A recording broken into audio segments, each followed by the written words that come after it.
आशा करता हूँ आप सब अच्छे हैं और अच्छे से पढ़ रहे हैं।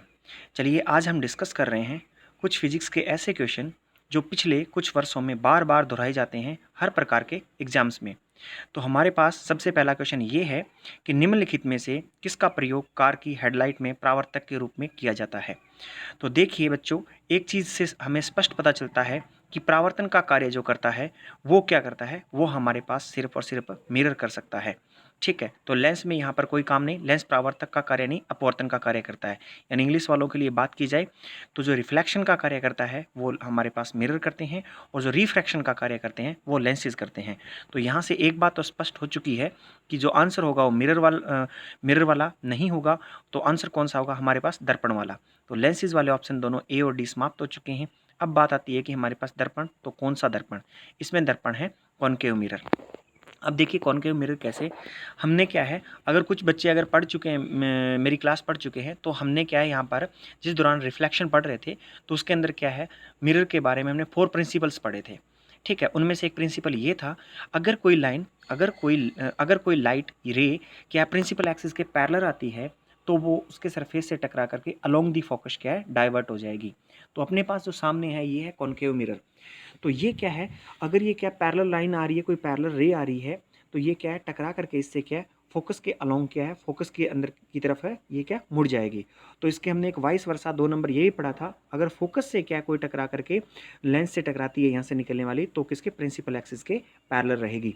चलो ये बात आपको समझ आई है या नहीं आई है, कुछ लोगों को उनको नहीं आई होगी जिन्होंने क्या ये प्रिंसिपल्स के बारे में नहीं पढ़ा है। तो कमिंग सून में आपको, या अभी जस्ट क्या है एप्लीकेशन में जाके देख सकते हैं, डेमो क्लासेस के अंदर आपको मिल जाएगा, तो वहाँ उसमें पढ़ा रखा है आपको। ठीक है, तो जहाँ ये फोकस है यहाँ क्या होता है, लाइट बल्ब होता है। तो यहाँ से क्या है, लाइट जब क्या आती है, निकलती है चारों ओर, कुछ लाइट तो सीधी गुजर जाती है प्रिंसिपल एक्सिस के सामने, पर तो कुछ क्या है बैक साइड में भी जाती है बल्ब से लाइट, तो इससे टकराती है, टकरा करके पैरेलल हो जाती है। इससे क्या होता है, एक बीम बन जाती है। तो एक सामने बिल्कुल एक बीम के रूप में लाइट गिरती है। इसलिए कौन सा मिरर यूज करते हैं रिफ्लेक्शन के लिए, हेडलाइट में कॉनकेव मिरर का यूज करते हैं। इसके साथ साथ एक ज्ञान और ले लें आप लोग कि जब क्या है किसी पीछे की वस्तु को देखने के लिए जो साइड मिरर लगा होता है वो कौन सा होता है, वो होता है हमारे पास कॉन्वेक्स मिरर, यानी उत्तल दर्पण होता है। आगे हम दूसरा क्वेश्चन करते हैं, velocity of sound in air does not change with the change of, यानी वायु में ध्वनि का वेग किसके बदलने से नहीं बदलता है। तो अगर इसके बारे में बात करें तो देखिए टेम्परेचर के बदलने से बदलता है, टेम्परेचर बढ़ने पे साउंड की स्पीड इंक्रीज होती है। और तीसरा हम देखें मॉइस्चर के अंदर, इसके अंदर भी प्रभाव पड़ता है। मॉइस्चर जितना अधिकता की वजह से क्या है, साउंड की स्पीड में कमी या ज़्यादा होने से क्या है, साउंड की स्पीड में क्या है इफेक्ट पड़ता है। अगर क्या है वायु के अंदर आर्द्रता ज़्यादा है तो साउंड की स्पीड ज़्यादा होगी, अगर आर्द्रता कम है तो साउंड की स्पीड कम होगी। और यही हमारे पास क्या है, direction of propagation of sound, जी बिल्कुल डायरेक्शन ऑफ प्रोपगेशन साउंड। अगर क्या है जिस तरफ से आवाज़ आ रही है उधर हमने कान कर रखे हैं, हमें अच्छे से सुनाई देगा। अगर अपोजिट साइड से सुने तो साउंड कम सुनाई देगी। तो क्या है डॉपलर इफेक्ट जो है ये वाला हम पढ़ते भी हैं इसके अंदर। तो यानी डीबी ये हमारे पास नहीं आ सकता। आंसर क्या है, प्रेशर ऑफ द एयर, वायु दाब का कोई भी प्रभाव नहीं पड़ता है। आगे अगर हम बात करें कि यूनिट ऑफ ल्यूमिनस इंटेंसिटी, यानी ज्योति तीव्रता की इकाई है, ये किसकी है, तो ये ज्योति तीव्रता जो इकाई है इसकी है हमारे पास है कैंडला। ये क्या है, कैंडला, इसका रहेगा बी ऑप्शन। अब हम बात करते हैं वेबर। वेबर जो है वो किसका आंसर है, वो मैग्नेटिक फ्लक्स का क्या है, ये यूनिट है। अगर हम बात करें हर्ट्ज, हर्ट्ज किसका है, फ्रीक्वेंसी का है। और अगर क्यूरी की बात करें तो ये किसका है, रेडियो एक्टिविटी जो क्या है उसकी है, रेडियो धर्मिता की यूनिट है। तो आंसर क्या रहेगा, थर्ड का बी रहेगा। तो अब हम क्या कहते हैं, एक चीज़ यहाँ पढ़ लेते हैं कि क्यूरी टेम्परेचर किसे कहते हैं या क्यूरी पॉइंट किसे कहते हैं। तो देखिए भौतिकी और पदार्थ विज्ञान में क्यूरी ताप या क्यूरी बिंदु वह ताप है जिस पर उस पदार्थ की स्थायी चमकता समाप्त हो जाता है, यानी जिसके अंदर परमानेंट मैग्नेट जो उसकी है मैग्नेटिज्म है वो क्या है खत्म हो, फिनिश हो जाती है, और केवल प्रेरित चुंबकत्व ही शेष बचता है। तो ध्यान रखिए कई बार ये डेफिनेशन भी एग्जाम में पूछ ली जाती है कि क्यूरी टेम्परेचर से क्या प्रभाव पड़ता है। तो ध्यान रखिए जो इसके अंदर परमानेंट मैग्नेटिज्म है वो क्या होता है, खत्म हो जाता है, फिनिश हो जाता है। ठीक है। आगे हमारे पास क्वेश्चन आता है hydraulic brake. Hydraulic brake Khalistan पर आधारित है। Hydraulic brake is based on, तो ये क्या है, पास्कल के नियम पे आधारित है, यानी फोर्थ का आंसर क्या है, सी, पास्कल के नियम के आधारित। अगर हम देखें तो ये देखिए हाइड्रोलिक ब्रेक जो क्या है, ये इस प्रकार से इसका कुछ स्ट्रक्चर होता है। ठीक है। और अगर हम इसी क्वेश्चन में और देखें कि हमारे पास आर्किमिडीज प्रिंसिपल क्या है, आर्किमिडीज प्रिंसिपल का सिद्धांत ये है, आर्किमिडीज ने ये सिद्धांत दिया था, यानी हमारे पास ब्योंसी फोर्स वाले को क्या थोड़ा सा सुधार करके बोला, कोई भी वस्तु का भार में क्या पानी में रखने में या किसी तरल पदार्थ में डुबोने में उसके भार की कमी इतनी होती है कि उसके द्वारा हटाए गए पानी के आयतन के बराबर क्या है, उसके भार में कमी नज़र आएगी। अगर किसी चीज़ को मान लो हम क्या करते हैं, किसी बड़ी प्लेट वगैरह या किसी भी इस प्रकार से कोई चादर वगैरह को पानी में डालते हैं, तो अगर वो जितना एरिया कवर करती है उतने एरिया में जितने पानी का वॉल्यूम होगा, अगर उस पानी का वॉल्यूम ज़्यादा है, अगर उस पानी का वॉल्यूम क्या है, इसके भार से ज़्यादा है, तो क्या होगा, उस वॉल्यूम के बराबर जो पानी का भार जो है, अगर इस वस्तु के भार से अगर ज़्यादा है तो वस्तु नहीं डूबेगी, तैरती रहेगी। और अगर क्या है, इससे कम है, हटाया गया पानी क्या है, हटाए गए पानी का भार वस्तु के भार से कम है, तो वस्तु डूब जाएगी। इस प्रकार से आर्किमिडीज ने अपने सिद्धांत दिए थे। और अगर हम बात करें बर्नौली थ्योरम की, तो इन्होंने ये बोला था कि ओवरऑल जो हमारे पास है टोटल क्या है, कॉमन रहता है। क्या चीज़ें, एक तो अगर हम बात करें प्रेशर, और दूसरी बात करें गतिज ऊर्जा, और तीसरी बात करें हमारे पास यानी स्थितिज ऊर्जा, तीनों में से अगर कोई एक चीज़ बढ़ती है तो दूसरी चीज़ उनमें से घटेगी। अगर हम बात करें गति की, अगर गतिज ऊर्जा में बढ़ोतरी होती है तो प्रेशर उतना कम हो जाता है। तो आपने एक एग्जाम्पल सुना होगा कि ग्रीब की छत क्यों उड़ जाती है, तेज़ आंधी चलने से ग्रीब की छत क्यों उड़ जाती है। तो वास्तविकता में होता क्या है, जब ग्रीब या कोई भी टीन की छत बनी हुई है, तो उसके घर के नीचे क्या है, उसके अंदर रूम के अंदर एक प्रेशर होता है, और जब ऊपर क्या तेज़ आंधी चलती है, तो यानी उसमें कौन सी गतिज ऊर्जा बढ़ चुकी है। अगर गतिज ऊर्जा बढ़ जाएगी तो उसकी जगह प्रेशर कम हो जाएगा, क्योंकि टोटल ऑल ओवर क्या रहते हैं, इक्वल रहते हैं। तो ऊपर प्रेशर कम होगा और नीचे प्रेशर पहले से जो था उतना ही रहेगा, यानी ऊपर प्रेशर कम है, नीचे ज़्यादा है, तो क्या एकदम से टीन ऊपर उड़ जाएगी और क्या उड़ जाएगी। तो इसलिए क्या है, ये किस में है, ये है आर्किमिडीज का सिद्धांत। अब हमारे पास बचती है सॉरी, ये था हमारे पास बर्नौली का सिद्धांत, इट्स माय मिस्टेक, ये था बर्नौली का सिद्धांत। अब हम बात करते हैं कूलम्ब्स लॉ क्या है। इसमें देखिए इन्होंने साफ और स्पष्ट बताया इन्होंने कि दो बिंदुओं के आवेश, यानी क्या है, दो जो हमारे पास है, दो बिंदु, दो पॉइंट, उनके बीच में एक चार्ज है आवेश वाला, जो क्या है, उनका जो मल्टीप्लाई होगा, उनका गुणनफल होगा, वो क्या होगा, डायरेक्टली प्रोपोर्शनल होगा। ठीक है। और जो उनके बीच का जो डिस्टेंस, जो दूरी है, उसका जो होल स्क्वायर होगा, वो क्या होगा, इन्वर्सली प्रोपोर्शनल होगा। जैसे कि फॉर्मूले में देख ही सकते हैं। अगर हम यहाँ बनाने की कोशिश करें तो भी हम क्या करते हैं, दो वस्तुएं ले लेते हैं, एक हमने यहाँ ले ली और एक वस्तु हमने यहाँ ले ली। इसका हमने क्या है, चार्ज इसके ऊपर कुछ भी मान लिया, 1, इसके ऊपर 2 मान लिया, तो ये क्या है, इनके चार्ज की जो, इनके ऊपर जो चार्ज है उनके मल्टीपल के क्या होगा, ये क्या डायरेक्टली प्रोपोर्शनल होगा। परंतु इनके बीच की जो दूरी है, इस दूरी मान लो ये कि हमारे पास 4 centimetre, 5 centimetre, 10 centimetre, 4 kilometre, 5 kilometre जितनी भी है, इस दूरी के होल स्क्वायर के क्या होगा, ये इन्वर्सली प्रोपोर्शनल होगा। तो ये कूलम्ब्स लॉ के अंदर बताया गया है। आगे हम बात करते हैं, जब कार की गति को दोगुनी हो जाती है, जो उसे रोकने के लिए बल का प्रयोग किया जाता है, 4 गुने बल की आवश्यकता पड़ती है उसको रोकने के लिए। ठीक है।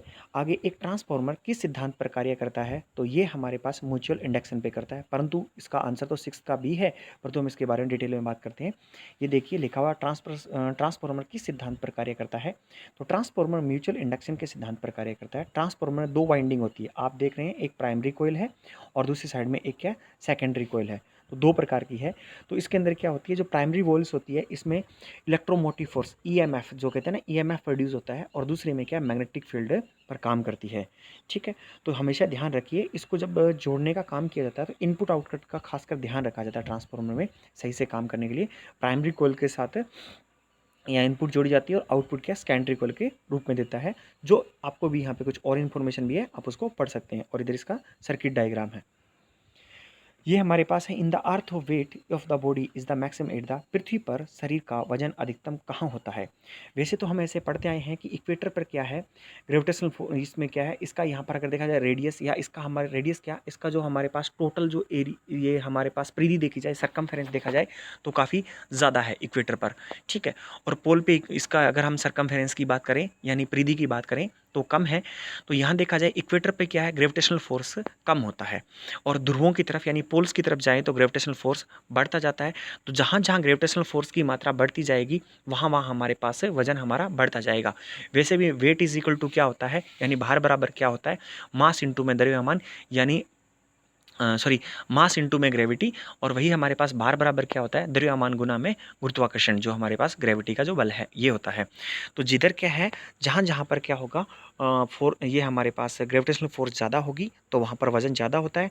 तो अधिकतर बार हम ये क्वेश्चन देखते हैं वहाँ हमें मिलता है ध्रुवों पर, भूमध्य रेखा पर। परंतु यहाँ देखिए हमें दो ऑप्शन मिले हैं, उत्तरी ध्रुव और दक्षिणी ध्रुव। तो अब हम डायरेक्ट ध्रुव तो लगा नहीं सकते कि नॉर्थ पोल या साउथ पोल लगा नहीं सकते। तो यहाँ राइट आंसर रहेगा 7th क्वेश्चन का डी आंसर, सतह पर सरफेस पे, कहाँ पर, सतह पर सरफेस से, इससे ऊपर की तरफ जब भी व्यक्ति जाएगा तो क्या ग्रेविटेशनल फोर्स कम होता जाएगा और उससे क्या उसके भार में कमी आती जाएगी। तो यहाँ पर आंसर ध्यान रखें, कोई एक पोल नहीं देना, सिर्फ एक ही पोल लिखा होता तो हमारा आंसर पोल रहता, परंतु यहाँ क्या लिखा हुआ है, नॉर्थ एंड साउथ दोनों पोल लिखें, तो हम वहाँ ऐसे आइडेंटिफाई नहीं कर सकते कहाँ कम और कहाँ ज़्यादा, पोल्स तो पोल्स हैं।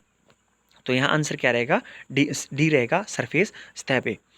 आगे हमारे पास है रेडियोधर्मिता की घटना की खोज करने वाले वैज्ञानिक कौन थे। इसको हम क्या करते हैं, पढ़ने से पहले हम कुछ इसकी थ्योरी पढ़ के आते हैं। चलिए, रेडियो सक्रियता की खोज फ्रांस के वैज्ञानिक हेनरी बैकरल ने 1896 में की थी। यदि यह क्रिया स्वत होती है, यानी रेडियो एक्टिविटी क्रिया क्या अपने आप होती है, सेल्फ होती है, तो इसे क्या बोला जाता है, नेचुरल रेडियो एक्टिविटी कहा जाता है।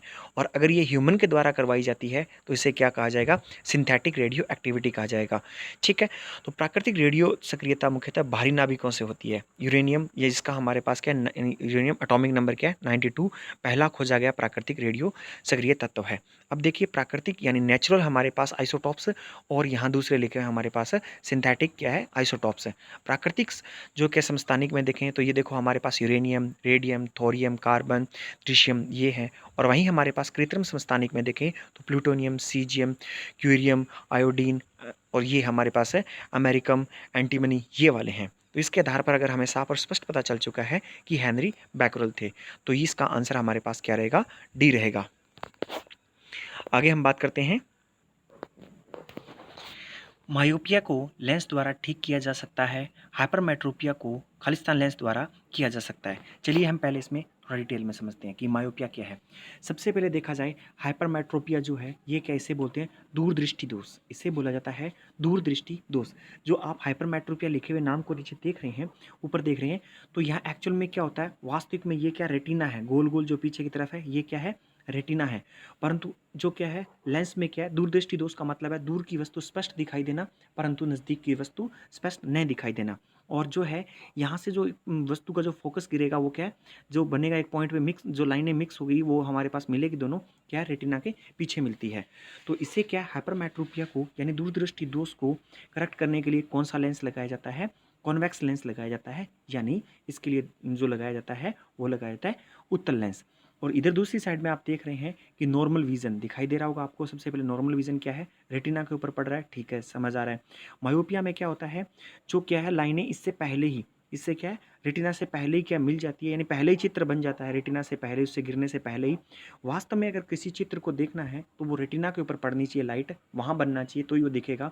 अगर उससे पहले और पीछे, उसके पीछे अगर लाइटें मिक्स हो जाती है, मिल जाती है, चित्र बनता है तो वो दिखाई नहीं देगी चीज़। तो मायोपिया में क्या है पहले ही बन जाता है, और उसको क्या है किससे करेक्ट किया जाता है, इसको कॉनकेव लेंस यानी उत्तल उत्तल लेंस लगा करके इसका करेक्शन किया जाता है। यानी मायोपिया के लिए कौन सा लगाया जाएगा, यहाँ पर हमने देख लिया है कॉनकेव यानी अवतल, और हाइपरमेट्रोपिया के लिए क्या जाएगा, उत्तल यानी कॉन्वेक्स। तो पहले इसमें क्या लिखा है, मायोपिया, मायोपिया का मतलब कॉनकेव लगेगा पहले और बाद में कॉन्वेक्स लगेगा। तो इसका आंसर क्या रहेगा, बी आंसर रहेगा 9th का। इन डायग्राम्स को एक बार अच्छे से और देख लेना पॉज करके। आगे, अलग अलग द्रव्यमान वाले दो पत्थरों को एक साथ भवन के सिर से गिराया जाता है।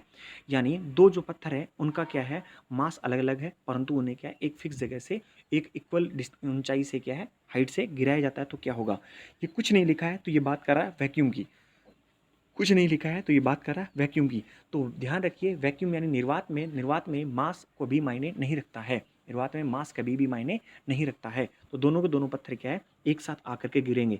अगर यही वो बात करता एयर में, तो एयर में क्या है, अगर या किसी मीडियम में बात करता, तो एयर में देखिए क्या होता है, मास मायने रखता है, यानी द्रव्यमान मायने रखता है। तो इससे क्या है, जिसका मास ज़्यादा होगा उसका वेट भी ज़्यादा होगा, तो वो क्या होगा, पहले आकर के गिरेगा। तो इसमें क्या है हमारे पास है, यहाँ वैक्यूम की बात हो रही है। Both the stones rich the ground at the same time, यानी सी आंसर रहेगा। आगे हमारे पास बादल किस कारण से वायुमंडल में तैरते हैं, तो बादल का वायुमंडल में तैरने का कारण है लो डेंसिटी, यानी उनका निम्न घनत्व होने के कारण वो क्या करते हैं, तैरते रहते हैं। आगे 12 नंबर क्वेश्चन हमारे पास है, एक गैस थर्मामीटर तरल थर्मामीटर की तुलना में अधिक संवेदनशील होती है क्योंकि, यानी ये गैसीय थर्मामीटर होता है वो क्या तरल की तुलना में ज़्यादा है, यानी जो हमारे पास गैस थर्मामीटर है मोर सेंसिटिव देन क्या है, लिक्विड थर्मामीटर, क्योंकि गैस जो होती है ये क्या है, द्रव की तुलना में जल्दी फैलती है। क्यों, इनके मॉलिक्यूलर बॉन्डिंग जो होती है, इंटरमॉलिक्यूलर बॉन्डिंग होती है वो वीक होती है, यानी एक दूसरे से मॉलिक्यूल क्या है, वीक, क्या है इनके बीच में वीक फोर्स लगी होती है, इसीलिए वह आसानी से टूट जाते हैं, आसानी से दूर फैल जाते हैं, यानी द्रव की तुलना में अधिक फैलते हैं। Expends more than a liquid, तो हमारे पास आंसर क्या आएगा, बी आएगा यहाँ पर। आगे ये है, रॉकेट के गति के निम्नलिखित में कौन सा संरक्षण सिद्धांत है, तो ये हमारे पास पूछा जाए कि रॉकेट में गति के लिए कौन सा संरक्षण सिद्धांत है, तो संवेग का संरक्षण सिद्धांत, यानी कंजर्वेशन ऑफ द मूवमेंट होता है। तो ये यहाँ पर आप इस चीज़ को देख रहे हैं, ठीक है। आगे क्या करें, which of the flowing correct relation between centigrade and Fahrenheit, तो देखिए क्या होता है, किसी भी स्केल को मेजर करने के लिए क्या होता है, उसका एक फ्रीज, किसी स्केल को डिज़ाइन करने के लिए क्या होता है, उसका एक फ्रीजिंग पॉइंट यानी हिमांक बिंदु, और दूसरा क्या है, बॉइलिंग पॉइंट यानी क्वथनांक बिंदु होता है। तो अगर हम बात करें हिमांक और क्वथनांक की, पहले ये सीख लेते हैं। फ़ारेनहाइट के अंदर फ्रीजिंग पॉइंट होता है 32 फ़ारेनहाइट, और बॉइलिंग पॉइंट होता है 212 फ़ारेनहाइट, ठीक है। सेल्सियस के अंदर 0 डिग्री सेल्सियस फ्रीजिंग पॉइंट है, और 100 डिग्री सेल्सियस इसके अंदर क्या बॉइलिंग पॉइंट है, और कैल्विन के अंदर 273 कैल्विन जो क्या है 0.15 कैल्विन क्या फ्रीजिंग पॉइंट है, और 373.15 क्या है बॉइलिंग पॉइंट है। तो इसी के आधार पर हम क्या फॉर्मूला बनाना सीखते हैं, रटना नहीं बनाना सीखते हैं। तो सबसे पहले फ़ारेनहाइट में क्या लिखेंगे, एक्चुअल में क्या है फ़ारेनहाइट, इसको फॉर्मूले को जब भी बनाना होता है, जो स्केल माइनस में उसका फ्रीजिंग पॉइंट और अपोन में उसका क्या है फ्रीजिंग पॉइंट और बॉइलिंग पॉइंट का डिफरेंस लिखते हैं। तो अगर हम यहाँ देखें तो सबसे पहले फ़ारेनहाइट का बनाते हैं, तो फ़ारेनहाइट माइनस में 32, अपोन में क्या है बॉइलिंग और फ्रीजिंग का डिफरेंस कितना हो गया 180। तो आप साथ के साथ करेक्शन वो लिखते रहिए, इक्वेशन बहुत गजब बनेगी। फ़ारेनहाइट माइनस में फ्रीजिंग पॉइंट यानी 32 अपोन में 180 इज इक्वल टू सेंटीग्रेड का देखें तो सी माइनस में इसका फ्रीजिंग पॉइंट क्या है 0, सी माइनस में 0 अपोन में 100। तो इन दोनों को इक्वेट करके आप नीचे से काटेंगे तो 180 और 100 क्या करेंगे 9 और 5 पे कैंसिल आउट हो जाएंगे। तो यहाँ से निकल कर के आएगा A option C upon 5 is equal to F minus 32 upon में 9। तो इस प्रकार आप किसी भी दो जो भी हमारे पास स्केल होंगे, चाहे वो सेंटीग्रेटेड कैल्विन हो, चाहे फ़ारेनहाइट कैल्विन हो, चाहे हमारे पास क्या है र्यूमस हो, इन सबको अगर आप कभी भी कंपैरिजन या इनके बीच रिलेशन फाइंड करना हो तो आपको सीधा और स्पष्ट तरीका फिर से रिपीट कर देता हूँ कि इनका फॉर्मूला बनाने के लिए घबराने की जरूरत नहीं, रटना नहीं है। जो भी स्केल दे रखा है उसका नाम लिखो, फ़ारेनहाइट दे रखा है तो एफ लिखो, माइनस में उसका फ्रीजिंग पॉइंट करो यानी 32, अपोन में फ्रीजिंग पॉइंट और बॉइलिंग पॉइंट के बीच का डिफरेंस करो यानी 180, और इसमें कंपैरिजन क्या करना है सेंटीग्रेड करना है तो इज इक्वल टू सेंटीग्रेड लिखो, माइनस में उसका फ्रीजिंग पॉइंट लिखो 0, अपोन में लिखो 100। तो हमारे पास क्या होगा कैंसिल करने में 180 और 100 किस पे कटेंगे 9 अपोन में 5। तो सी अपोन में 5 is equal to F minus 32 upon में 9 आंसर आ जाएगा। इसी प्रकार से आप कैल्विन का भी फाइंड करके नीचे कॉमेंट बॉक्स में बताएं। ये अपने पास ये था, तो आंसर क्या रहेगा हमारे पास इसका 14 का ए रहेगा।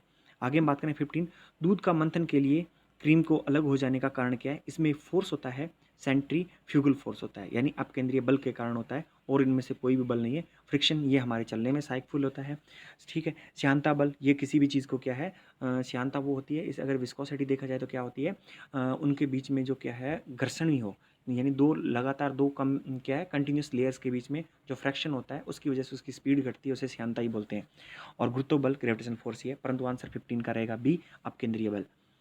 आगे हमारे पास डायप्टर किसकी इकाई है, तो डायप्टर क्या है लेंस की पावर मापने की इकाई है। देखते हैं हम हमारे पास क्या है, तो लेंस की पावर इजिकल टू क्या होता है 1 अपॉन में फोकस, 1 अपॉन में इसमें क्या है इसकी फोकल लेंथ, 1 अपॉन में फोकल लेंथ होता है।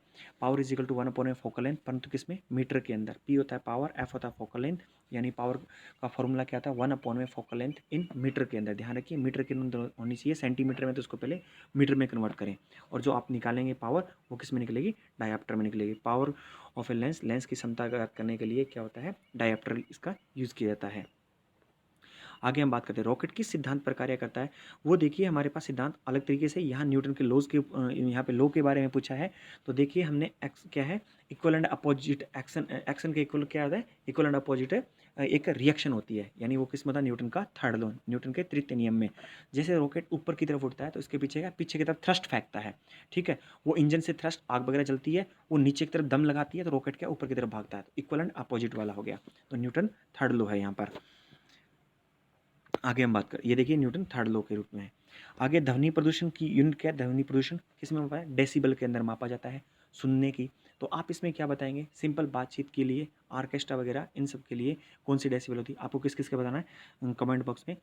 सिंपल बातचीत में कितने डेसिबल ध्वनि यूज़ होती है, शोर शराबे में कितने डेसिबल ध्वनि यूज़ होती है, ऑर्केस्ट्रा में कितने डेसिबल ध्वनि यूज़ होती है, और मशीनरी वगैरह कारखाने में कितने डेसिबल ध्वनि यूज़ होती है।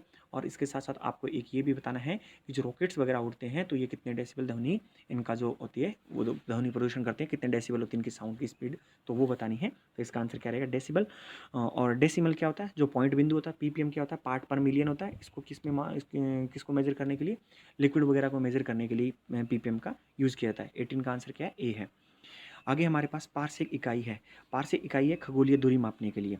एक्चुअल में एक दिन मैंने आपको बताया था लाइट ईयर क्या है, यानी लाइट जो है 3 × 10⁸ मीटर पर सेकंड की रफ्तार से एक वर्ष में जितनी दूरी ट्रैवल कर लेगी, कंटिन्यू चल करके कितनी जितनी दूरी ट्रैवल कर लेगी लाइट, उसे बोलते हैं लाइट ईयर, ठीक है। वो भी दूरी मापने की यूनिट होती है, पार्सेक भी दूरी मापने की यूनिट होती है, परंतु किसकी, बहुत बड़ी दूरी मापने के लिए, किसमें, तो इसलिए खगोलीय दूरी मापने के लिए, एस्ट्रोनॉमिकल डिस्टेंस मापने के लिए पार्सेक का यूज़ किया जाता है।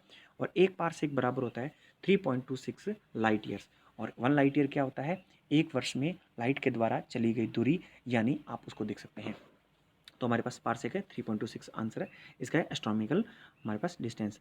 आगे 1 CSL क्या है, ये जो है चंद्रशेखर लाइन बोली जाती है। ये आप किस में पढ़ते हैं, ज्योग्राफी के अंदर पढ़ते हैं, चंद्रशेखर लाइन जो है इसके अंदर। तो ये क्या होती है, सूर्य के द्रव्यमान की 1/4 गुना होती है। मेजरमेंट वगैरह तारों की ना कंडीशन की, हमारे पास कौन सा है, पल्सर स्टार है, ठीक है, या हमारे पास कौन सा है, ये यंग स्टार है, ये भी किस प्रकार का तारा है, तो उसको मेज़र करने के लिए उसके द्रव्यमान से क्या है, सूर्य के द्रव्यमान से कंपैरिजन किया जाता है, उससे 1/4 गुना से, ठीक है। तो 1 CSL यानी किसका है, एक चंद्रशेखर लाइन क्या है, एक सूर्य के द्रव्यमान का 1/4 गुना, ये ऑप्शन आंसर रहेगा इसका।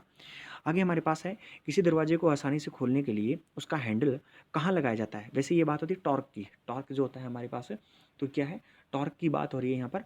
तो देखिए इसमें क्या होता है, ये मध्य बिंदु से क्या दूर लगाया जाता है, जो कब्जे लगे होते हैं, जो क्या कब्जे लगे होते हैं एक तरफ में, तो उसके जस्ट अपोजिट में दूसरे वाले सिरे पे लगाया जाता है, जिससे क्या बहुत आसानी से ये क्या है, ये बहुत आसानी से दरवाज़ा खुलेगा। वही वाली बात है, किसी एक स्क्रू वगैरह, नट वगैरह को खोलना है और आप छोटा सा चिंदी से, छोटे से टाइप का पेचकस लेकर के उसको खोल रहे हैं, स्क्रू ड्राइव लेके खोल रहे हैं, तो नहीं खुलेगा। उसी में अगर हमें क्या ज़्यादा दम लगाना, ज़्यादा फोर्स लगानी है, तो जितनी हम उसके अंदर लेंथ बढ़ाएंगे, जितनी हम क्या स्क्रू ड्राइव की लेंथ बढ़ाएंगे, जो पेचकस है उसकी लंबाई बढ़ाएंगे, उतना ही आसानी से खुलेगा। अगर आप कभी किसी नट को खोल रहे हैं, वो नहीं खुल रहा आपसे, दम नहीं लग रहा आपसे पूरा, तो एक काम कीजिए, पूरे लंबा एक आप स्क्रू ड्राइव पेचकस ले लीजिए और उस पर फिर दम लगाइए, आप पक्का खोल देंगे 101%। तो आंसर क्या रहेगा, बी, टॉर्क से रिलेटेड है ये। आगे 22 क्वेश्चन है, एक पैराशूट धीरे धीरे नीचे आता है जबकि उसी ऊंचाई से गिराया गया एक पत्थर तेजी से नीचे की ओर आता है।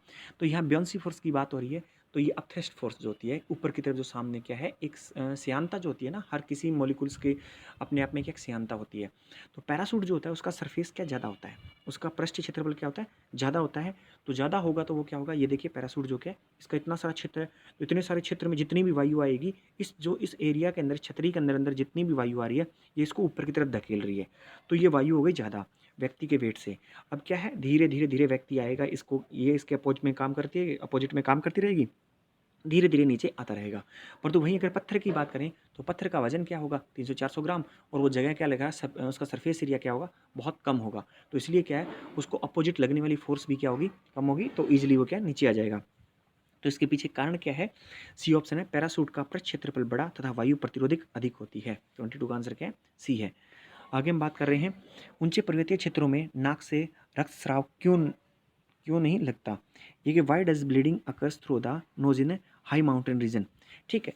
ये हमारे पास क्या है कि ऊंचे पर्वतीय क्षेत्रों में नाक से रक्तस्राव क्यों नहीं लगता है। तो इसके कारण अगर हमारे पास देखा जाए तो ऊंचाई बढ़ने के साथ साथ क्या होता है, ऊंचाई बढ़ने के साथ साथ क्षेत्र व्यक्ति का क्या होता है, रक्त दाब बढ़ना शुरू हो जाता है। और क्या होता है इसके साथ साथ क्योंकि एटमॉस्फेरिक प्रेशर कम होना शुरू हो जाता है। तो इसका आंसर हमारे पास सी रहेगा। आगे हमारे पास है 0 से 10 डिग्री सेल्सियस तक गर्म करने पे किसी दिए गए द्रव्यमान को जल का आयतन क्या होगा। वास्तव में देखें तो जो जल है उनकी उसकी प्रकृति और सबसे अलग है। ठीक है, कैसे? जब क्या 0 डिग्री सेल्सियस पे पानी होता है, पानी के रूप में होता है तब ठीक है। और जब उसमें से लेटेंट हीट यानी गुप्त ऊष्मा निकल जाती है तो बर्फ़ बन जाता है। जब वो बर्फ़ बनता है तो फैल जाता है, फैलता है आयतन में। अब इसको याद कैसे रखें जी? रटने की ज़रूरत नहीं है।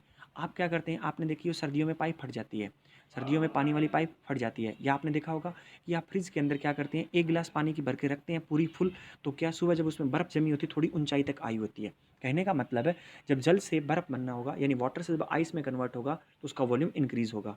तो जब आइस से वाटर में कन्वर्ट होगा तो उसका वॉल्यूम क्या होगा, डिक्रीज होगा। परंतु कब तक? 4 डिग्री जब तक टेम्परेचर ना हो जाए तब तक। तो पहले क्या होता है, आयतन डिक्रीज होता है। यानी बर्फ़ से जब पानी बनेगा यानी 0 डिग्री सेल्सियस यानी बर्फ़ से जब पानी की तरफ जाए, क्या पानी बन के 4 डिग्री की तरफ जाएगा तो उसका वॉल्यूम सबसे पहले क्या, उसका वॉल्यूम यानी आयतन सबसे पहले क्या होगा, डिक्रीज होगा। और 4 डिग्री पे सबसे कम होता है आयतन, 4 डिग्री पे इसका सबसे कम आयतन होता है जल का। और जैसे 4 डिग्री से ऊपर टेम्परेचर बढ़ना शुरू हो जाएगा तो जल का आयतन फिर से क्या बढ़ना शुरू हो जाएगा, यानी पहले घटेगा फिर बढ़ेगा। और नॉर्मली जो चीज़ें होती है, नॉर्मल जो और लिक्विड होते हैं उनमें क्या है, टेम्परेचर बढ़ने के साथ साथ क्या है उनका आयतन बढ़ता रहता है। परंतु पानी में क्या है, 0 से 4 डिग्री तक घटता है और 4 से ऊपर तक क्या है, 4 से ऊपर जाने पे बढ़ता है। तो पहले घटेगा फिर बढ़ेगा। आंसर क्या रहेगा? डी रहेगा इसका।